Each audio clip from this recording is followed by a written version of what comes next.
Kuwang-kuwa sa CCTV ang umano'y operasyong agaw armas ng mga ininalang miyembro ng New People's Army. Pero nanlaban ng pulis kaya nauwi sa madugong barilan ang insidente. Ang aktwal na enkwentro sa aking report.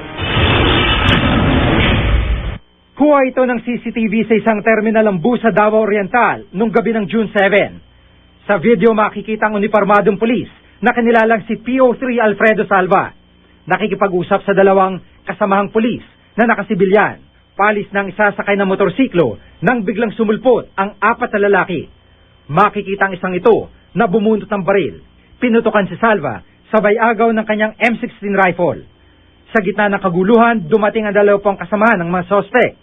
Pinilit ni Salva na lumaban kahit nag-iisa, pero tinamaan din siya at kahit sugatan, nakuha pa ng pulis na makipagbarilan sa mga sospek.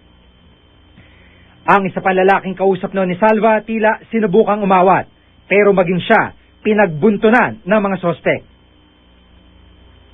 Hindi malinaw kung anong ginawa sa kanya, pero makikita sa video na tila nakahiga na lang ang natural lalaki. Ang isa sa mga sospek na nakilalang si alias Bunso, tumbagan at nasawi. Ang sospek na ito biglang natumba dahil natamaan din nakilalang sospek na si Ariel Manuray. Nagpagulong-gulong pa si Manuray sa kali. Pilit na binibitbit si Manuray ng mga kasamang sospek.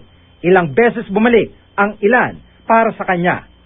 Pero sa kalaunan, iniwan na rin si Manuray na makasama kahit lubang sugatan. Ang kasamahan naman ni Salva na akalaing patay na, biglang bumangon at tumakbo palayo.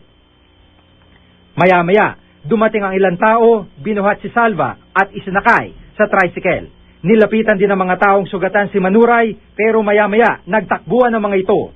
Nakakonfine pa si Manuray sa Southern Philippine Medical Center hanggang ngayon.